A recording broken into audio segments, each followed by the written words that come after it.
In the Battle of Thermopylae, 300 Spartan warriors were annihilated. Enraged, Xerxes raised his battle axe and beheaded the Spartan king, Leonidas. With the Spartan warriors no longer in his way, Xerxes led his massive army straight to Athens. Overnight, Athens was razed to the ground.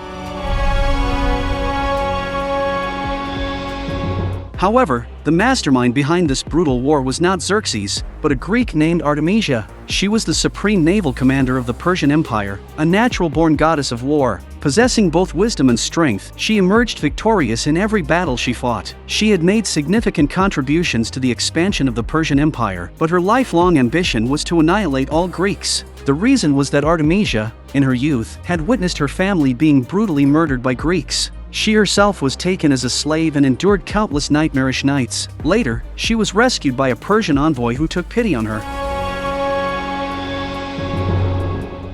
From that moment on, Artemisia dedicated herself to the Persian Empire, studying martial arts, hoping that one day she could take revenge on the Greeks.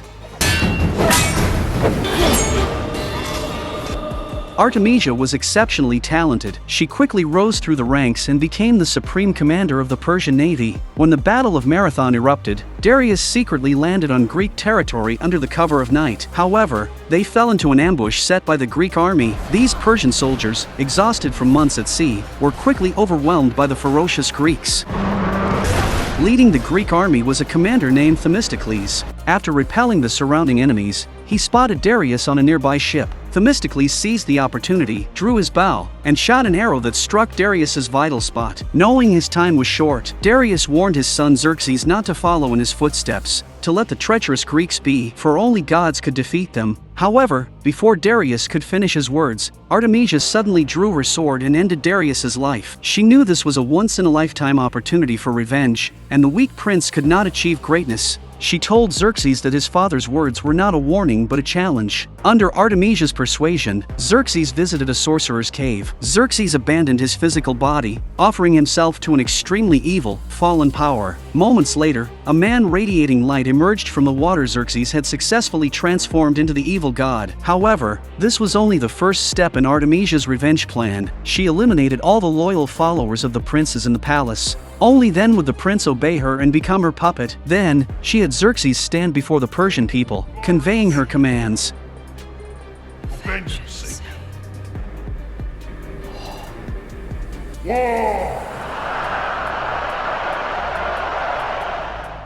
Under Xerxes' orders, the Persian Empire's army began its conquest. According to the plan, Artemisia and Xerxes split their forces into two. Xerxes led the land army from the east into Greece, engaging the Spartans at Thermopylae. Although the 300 warriors held out for several days, they were ultimately betrayed by Ephialtes and defeated. Meanwhile, Artemisia led the navy from the west into the Aegean Sea, aiming to conquer Greece. However, the Greeks were not to be underestimated. Their naval commander was none other than Themistocles, the man who had shot Darius. At this time, the Greek fleet was already in formation, awaiting the Persians. Facing a formidable enemy, Themistocles delivered an inspiring speech before the battle, boosting morale. Fight for your families! Most of all, you fight for Greece! As a massive wave surged, the Persian warships launched their attack. Hundreds of Persian warships rode the waves, but Themistocles remained calm. He quickly saw through the enemy's strategy. Front, but they are weak in the middle. We attack them there! When the enemy ships approached, the Greek fleet opened its formation. Then, the soldiers on the ships frantically threw anchors to attack. After a round of attrition warfare, Themistocles ordered a change in tactics. The smaller, more agile ships on the sea took advantage of their maneuverability, ramming the heavy Persian vessels, which could only sink to the bottom of the sea. Go through them! Soon, the Persian warships gradually disappeared from the surface, sinking under the fierce attack of the Greek fleet. Assault. We are losing. No, you are losing. Artemisia could not tolerate the incompetence of her subordinates. She ordered the failed commander to be thrown into the deep sea. Then, she regrouped her forces, sending out elite commanders, vowing to crush the Greek navy. The next day, a thick fog enveloped the sea. The Persian commander rashly ordered an attack on the Greek fleet. Just as the Persian fleet approached, the Greek commander Themistocles suddenly ordered a retreat.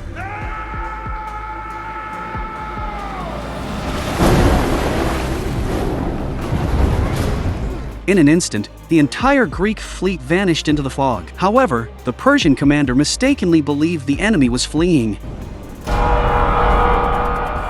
When the Persian ships crashed into hidden reefs, the Persian commander realized they had fallen into Themistocles' trap. The Persian ships could not avoid the obstacles, and one after another, they crashed into the bridge. Instantly, hundreds of warships followed suit, and the Greek ambush on the mountaintop launched their attack. Fierce Greek soldiers jumped down from the mountaintop, catching the Persians off guard. A large number of Greek soldiers poured in from both sides of the valley, and Artemisia's fleet was quickly annihilated. Themistocles led his army all the way to the Persian flagship, killing the Persian commander. After 2 defeats, Artemisia invited Themistocles, the commander of the Greek fleet, to board the ship for negotiations, trying to persuade him to surrender through diplomatic means. She promised to give Themistocles a high position and wealth in the Persian Empire, and emphasized that resistance to Persia was futile. However, Themistocles saw through Artemisia's conspiracy, firmly rejected her proposal, and declared his allegiance to Greece. Not only did the talks fail to reach an agreement, but they further intensified the conflict between the two sides and laid the groundwork for the final decisive battle. The next day, Artemisia personally led the fleet in an attack, employing a simple yet brutal tactic. A gigantic warship charged into the Greek formation, and the slaves on board activated a switch. Oil began to spray around the Persian giant ship. With Artemisia's command, suicide squads jumped into the sea. They carried large packs of oil, recklessly charging toward the Greek fleet. At this moment, Themistocles noticed the oil floating on the sea surface, realizing the danger, and quickly ordered a retreat. But it was too late. The Persian suicide squads were already close. Themistocles had no choice but to arrange his soldiers for defense. Just then, Artemisia took the opportunity to draw her bow and shoot an arrow, striking a Greek soldier. Then, Artemisia shot another fatal arrow, piercing another soldier's heart, killing him instantly. Themistocles had no time to grieve, as 2 burning arrows fell from the sky and landed on the oil-covered sea. The sea surface burst into flames, and the massive Persian warship was also set ablaze, causing a violent explosion in the Greek fleet.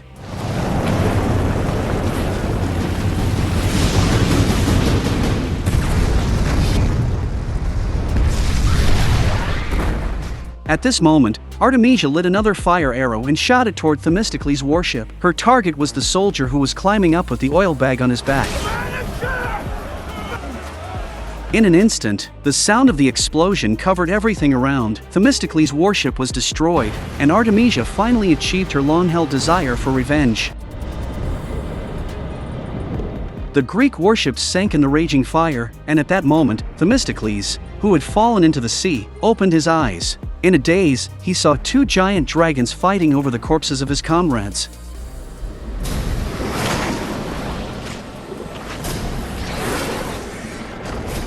It turned out that it was all just a dream, and the reality was that he failed. Themistocles was fortunate to be rescued by his subordinates and survived, but the Greek navy had suffered heavy losses. How would Themistocles counterattack? After the Battle of Thermopylae, Xerxes ordered the Spartan king's sword to be sent to Athens as a show of force. He warned the Greeks that if they did not surrender, they would meet the same fate as the 300 warriors. However, Themistocles was not intimidated. Instead, he saw an opportunity to unite the Greek city-states. Under his persuasion, all the Greek city-states formed an alliance to resist the Persian invasion. When Xerxes led his massive army to besiege Athens, bad news arrived. The Greek fleet was approaching rapidly, and the commander of the fleet was none other than Themistocles. Hearing that Themistocles was still alive, Artemisia was furious. She vowed to destroy all of Greece. But just as Artemisia was about to deploy her troops, Xerxes intervened. He believed it was an enemy trap. However, as the supreme commander of the Persian navy, Artemisia did not take this puppet emperor seriously. I am the God King. I am the one who triumphed over Leonidas. I am your king.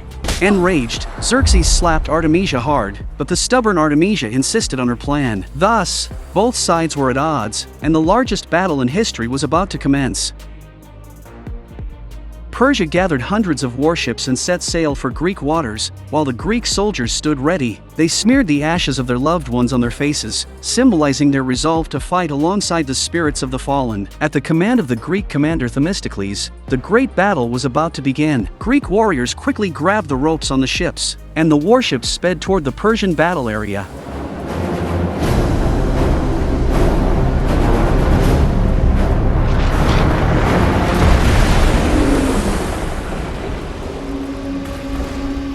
Under Themistocles' command, hundreds of Greek warriors boarded the Persian warships, engaging in close combat. The Greek warriors, armed with shields, fought fiercely, while the Persian soldiers seemed no match for them. Seeing this, the Persian commander Artemisia immediately drew her twin swords and led her elite guards into the battle. Artemisia and her guards were unstoppable, and the Greek warriors were no match for them. At a critical moment, Themistocles unleashed his trump card. A black horse suddenly charged out from below the ship. Themistocles rode the warhorse, cutting through the enemy ranks and heading straight for the enemy flagship.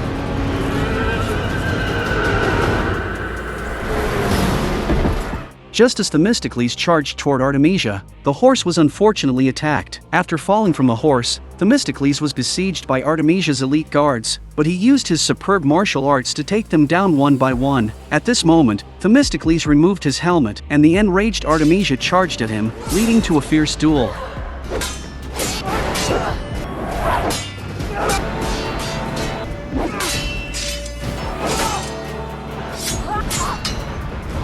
The battle was intense, with Themistocles landing a powerful punch on Artemisia, who swiftly retaliated with a stab. The fight escalated, and soon their blades were locked against each other's necks. But just as they faced off, a cool breeze suddenly blew across the sea. Artemisia looked out and saw hundreds of Greek warships riding the waves, rushing toward them. It turned out that reinforcements had arrived, led by the Spartan Queen Gorgo, who brought tens of thousands of Spartan warriors to provide support. Soon, the Persian warships were surrounded, and Themistocles seized the opportunity to knock Artemisia down, demanding her surrender. But Artemisia chose to fight to the death, and in the end, Themistocles' blade pierced through her abdomen. Artemisia fell heavily to the ground, and in her dying moments, she recalled the scene of her family being killed by the Greeks. Although she could not complete her revenge plan, she never regretted her actions. As the Spartan warships charged toward the Persian fleet, the spirits of the 300 Spartan warriors seemed to return, inspiring the Greeks to fight even harder. The Spartan Queen Gorgo wielded the sword left by King Leonidas, fiercely killing the invading Persian marauders. When Xerxes on the shore witnessed the tragic scene of the Persian fleet, he had no choice but to leave the battlefield helplessly.